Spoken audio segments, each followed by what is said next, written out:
guys, I've just been to the Asda just for a few bits and bobs and I came across these. Now mine died, unfortunately. I did have them in my own glass propagators, so I've had to buy, and I'm quite impressed with Asda because it's come in plastic free packaging. And then I thought, well, is it all plastic free? Tells you how to repot it, and it comes, this is one that I've already taken out the packet. It is completely plastic free. This is how all plants should be. Now what I'm going to do is find a pot to put them in. I've checked out a few of my jars and decided that I'm going to use the bottom of this bottle. So what I need to do is chop the top bit off. I'm going to show you how easy it is to do. So see you in a minute. Now I'm just going to pop this in here for now. I was going to use this, but then I thought it's going to grow and it's going to move about, and I don't like the fact that the baby food jar at the bottom is so small. It doesn't feel sturdy enough, so I tried it in some of the others. This was a wine bottle that I caught. It doesn't quite reach the rim. You could use it in the coffee jar, but then it tips. It's just not sturdy enough. So I'm thinking just keep it simple and go for this. So what I've got here, I got this for Christmas from my brother, because he knows that I like crafty stuff and reusing things. And what it comes with, a little measuring guide. Now, I don't follow instructions, I never follow instructions on anything. I just tend to open it up and go with it. Sort of work it out for myself.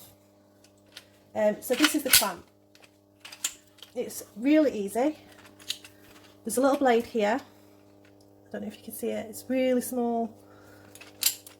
This moves it in and out. So I need that so that it's not going to crack the bottle straight away. I then put it on my bottle. Can you see? This is the bit that we need to focus on. Okay. We need to tighten the clamps. And this isn't tight at all. And it needs to be equal on both sides.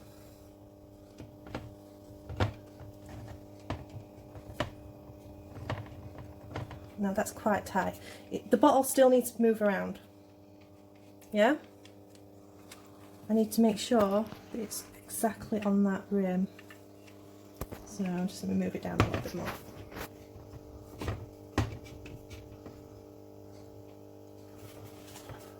Okay, that should be it. Just tighten these.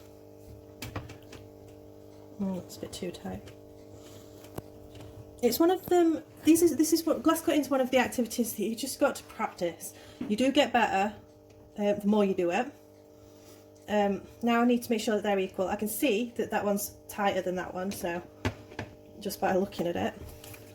And I use my handy little measuring guide just to make sure they're about equal. Okay. They're nowhere near equal.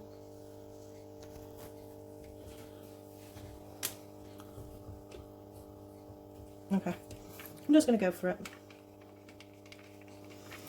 The side's about a bit too much, but this glass as well, all bottles are seem to be made different. Some bottles will be quite thick once you've cut them. I don't know if you can see on here, this is quite thick and it's equal all around, yeah? And then this bottle is thinner than this bottle. Can you see the difference? This bottle obviously will shatter a lot easier than the thicker bottles. So I've got a feeling this is a really thin bottle, so I'm not going to put too much pressure on it. So I'm going to move over to this sink, so see you in a moment. Quickly put rubber gloves on. You're supposed to wear safety goggles as well, but I don't have them, and I'm just going to go for it. Can you hear it?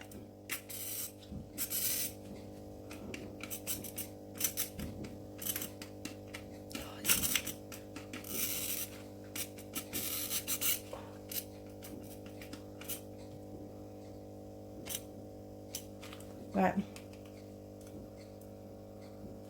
going to lift that back off, and I'm going to take this off. This is basically scoring the glass. I don't know how straight that is. Let me have a look. That's done it pretty straight. It's done it more in places than other places, especially the bit that I went over twice.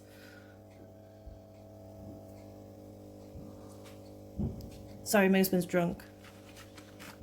Too much cocoa, bay. Now, what happens with glass, when you heat it up, it expands. So we're going to pour hot water on it to make it expand. And then we're going to cool it down really quick in cold water. So I'm just going to run the tap, just so that I've got a bowl of icy cold water. It's pretty cold outside, so I don't need to add ice. I'm just going to go with the usual cold water. Okay guys, I just needed my husband's help just to hold the bottle while I stretched the bands over. These are like the, you know, the charity sort of wristbands. I need this because I don't want to be pouring hot water over the whole bottle, and I don't want to be cooling down the whole bottle because then it could shatter in my hand. This is going to just concentrate on them little areas. So I'm going to pour hot water and cold water on these, on the bottle, in between these bands, and try not to get it on the outside because I don't want this shatter in my hand. My bowl is full of cold water and I've just boiled the kettle. Now, I'll show you my little handy device. I can't even remember what this bottle was. It's a plastic bottle. I've chopped the bottom bit off and I use it for my sink. If you look at the sink, just a little tip.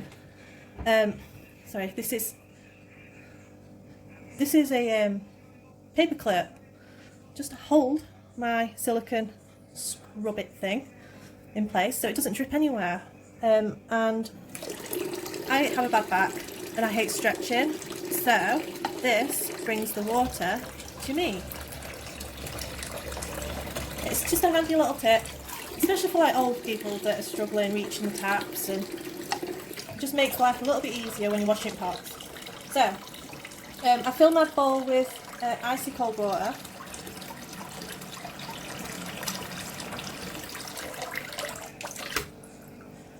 And I've got my kettle. My kettle has boiled, and I'm going to start by putting the hot water. I just need to get the hang of it. Hang on.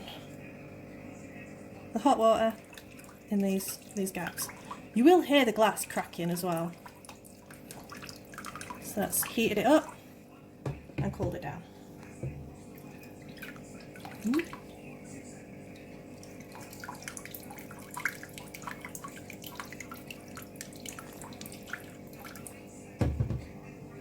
I might have to have the tap running actually. I'm going to run the cold tap just slowly.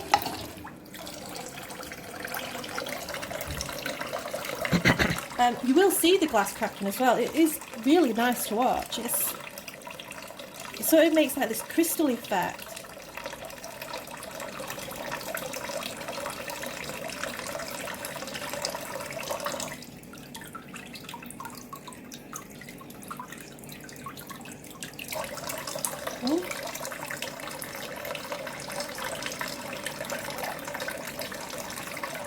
The water underneath is also to help catch it, help catch the other end of the bottle, because you don't want that smashing all over the place.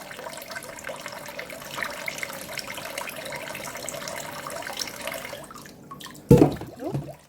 And there we go. That's created quite a nice edge. Can you see it? Pretty clean cut. You will need, because that's a very thin bottle, can you see how thin the glass is on that? I was right, it's so thin. You will need very fine sandpaper. Now this is the sandpaper that you can wet, so it is better because you don't want all the glass dust going into the air. And you just need to just brush it down all the way around. If you try and do it just on the inside as well, just because it does have sharp edges, it is glass after all. So sand it down, and then just ping your elastic band off. I'm just going to sand this a little bit more because you can see a tiny bit where it's not even. And I'll come back to you in a minute. Yeah, that's a pretty cool cut. So I'm just going to fill my glass with soil. And here it is. My basil is doing fantastic. My parsley is doing fantastic. That's in a jam jar. I've got some bamboo. You can see the roots. And have another bottle. That bottle I turned upside down, and I rescued a strawberry plant. And it seems to be doing really well. So yeah, repurpose, and then if I ever get bored of these, I can send them off for recycling. So it's all good. Thanks for watching.